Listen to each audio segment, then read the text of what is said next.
My sermon passages are Matthew 2, 1-12 on page 835, and Matthew 3, 13-17 on page 837 of the Pew Bible. Now when Jesus was born in Bethlehem of Judea in the days of Herod the king, behold, wise men from the east came to Jerusalem, saying, Where is he who has been born King of the Jews? For we have seen his star in the east and have come to worship him. When Herod the king heard this, he was troubled, and all Jerusalem with him.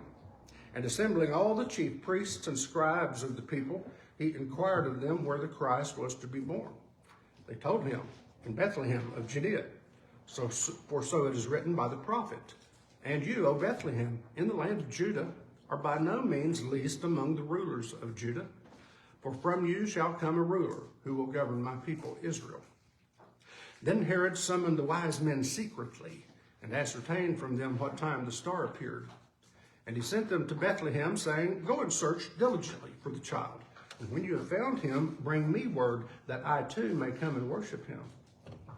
When they had heard the king, they went their way, and lo, the star which they had seen in the east went before them, till it came to rest over the place where the child was. When they saw the star, they rejoiced exceedingly with great joy. And going into the house, they saw the child with Mary, his mother, and they fell down and worshipped him.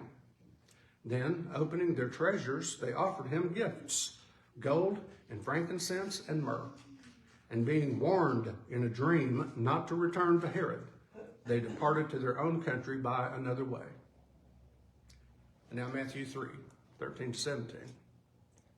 Then Jesus came from Galilee to the Jordan to John to be baptized by him. John would have prevented him, saying, I need to be baptized by you, and do you come to me? But Jesus answered him, Let it be so now, for thus it is fitting for us to fulfill all righteousness. Then he consented.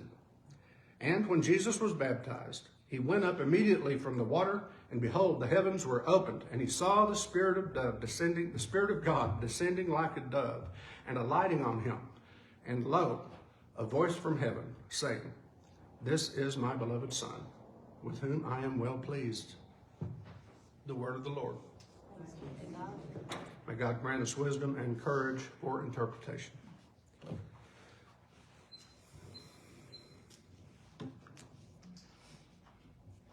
Let me start with a caution. I have been ready to bust since the attack on Venezuela a week ago yesterday. You know, last week I talked about bringing news and current events, quaint term, current events into the pulpit, and how I try to let the dust settle before jumping on the latest bandwagon of outrage. Because the letter of James is right. It says, Let not many of you become teachers, my brethren, and I am a teaching elder in Presbyterian speak. Let not many of you become teachers, for you know each. And a little later, James declares, the tongue is a little member and boasts of great things. How great a forest is set afire by a small fire. And the tongue is a fire. The tongue is an unrighteous world among our members, staining the whole body, setting on fire the cycle of nature, and set on fire by hell. Powerful thing, these voices that we have. And so I do try to let things settle down before I jump on the latest outrage.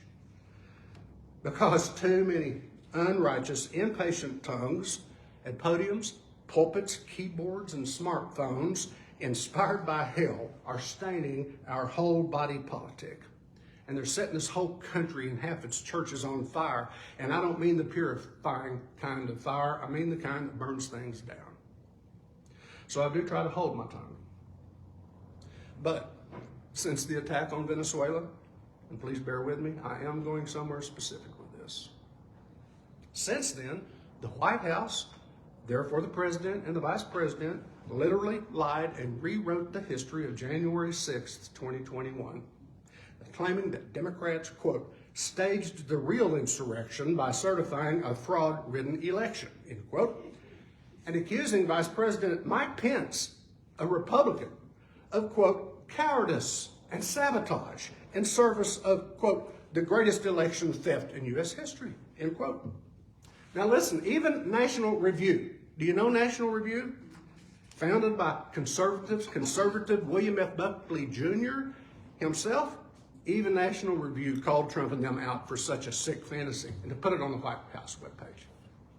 And that was just Tuesday. On Wednesday, Trump ordered government agencies and entities to withdraw from 66 international agreements and organizations, about half of them part of the United Nations, because he said they no longer serve American interests, by which he means, obviously, his own interests. On Thursday, he decided he could turn the food pyramid upside down. Did you see that?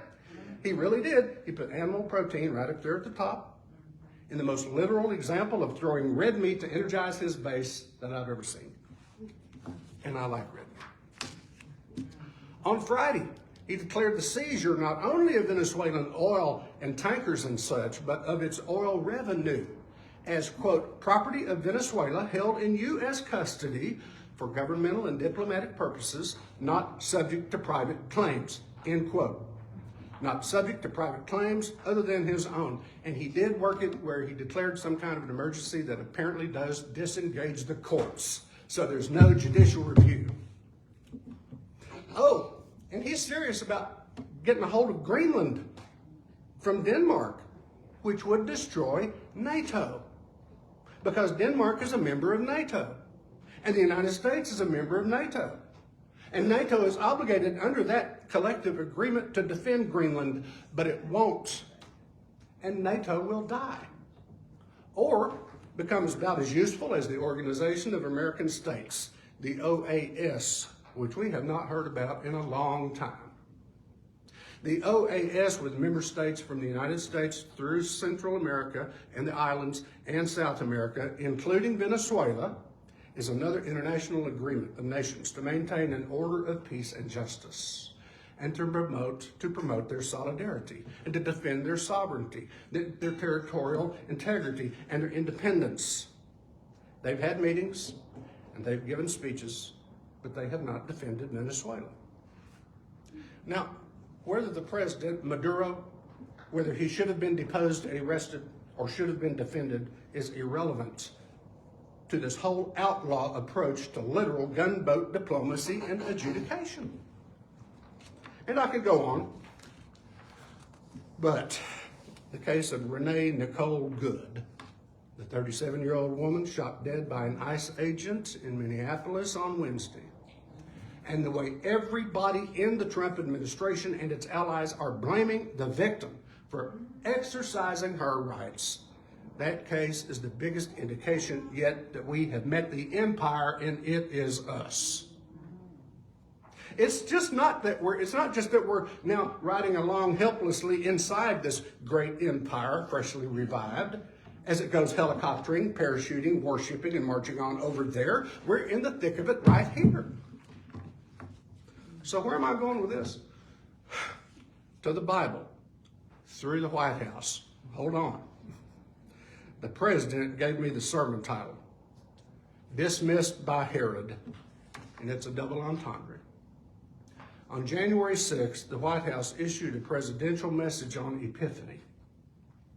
It had lots of nice words about the wise men and the star and the Messiah, but with such a huge gap in the story, it demanded to be preached or anti-preached. The presidential message on Epiphany says, the wise men's journey first led them to King Herod in Jerusalem, where they asked, where's the newborn king of the Jews?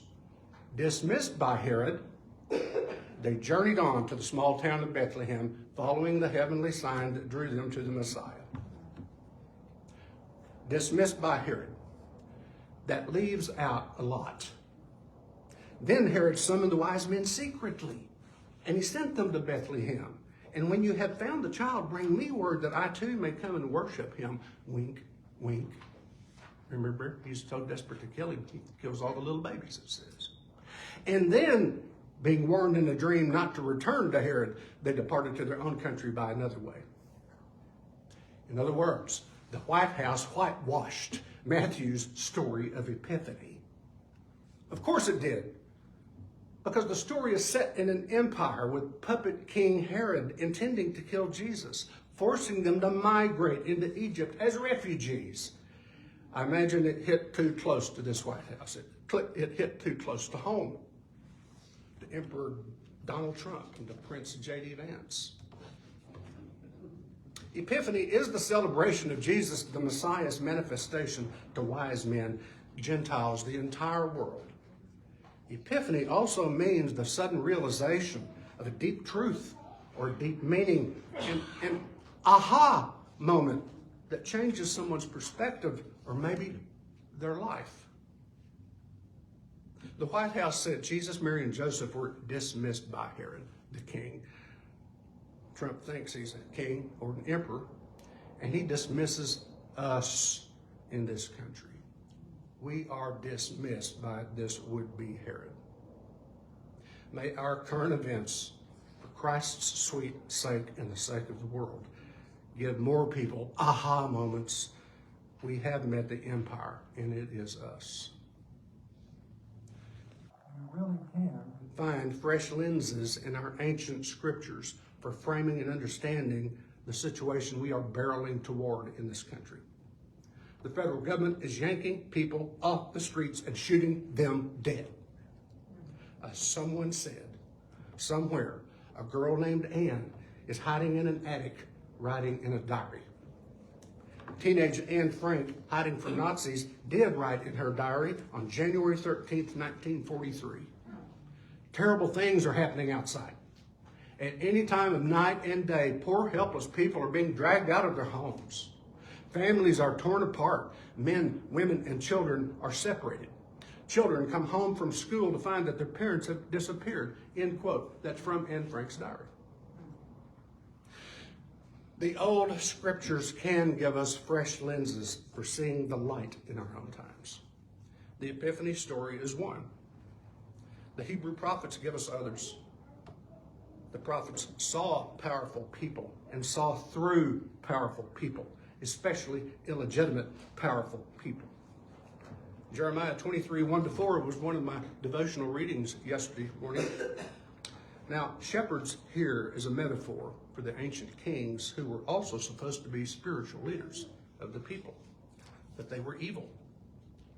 Apply this message to political leaders and religious leaders and anywhere else it seems appropriate in government and church today. Quote, "Woe to the shepherds who are destroying and scattering the sheep of my pasture, declares the Lord. Therefore, this is what the Lord, the God of Israel, says to the shepherds who tend my people. Because you have scattered my flock and driven them away and have not bestowed care on them, I will bestow punishment on you for the evil you have done, declares the Lord. I myself will gather the remnant of my flock out of all the countries where I have driven them and will bring them back to their pasture, where they will be fruitful and increase in number. And I will place shepherds over them who will tend them, and they will no longer be afraid or terrified, nor will any be missing, declares the Lord." Now we are observing The baptism of the Lord today, and I was going to repeat some thoughts I've shared before about how the fact that Matthew reports God's voice being heard and saying, "This is my beloved Son with whom I am well pleased," that's a sign of hope and comfort and peace, because God is as close enough to be heard. How if God is spirit, and Jesus said we're to worship God in spirit and truth, then God is as close to us as our skin and as alive to us as our own breath. And that'll preach. But I came across something that ties all this together.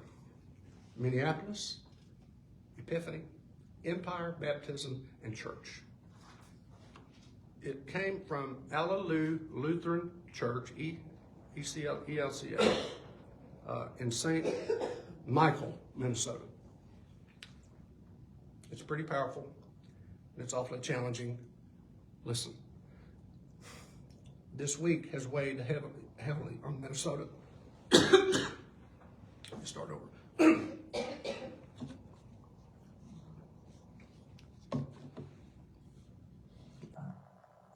This week has weighed heavily on Minnesota. We are tired. We are grieving. We are angry, confused, and worn down by events that feel relentless. Old wounds have been torn open, and new ones have been inflicted.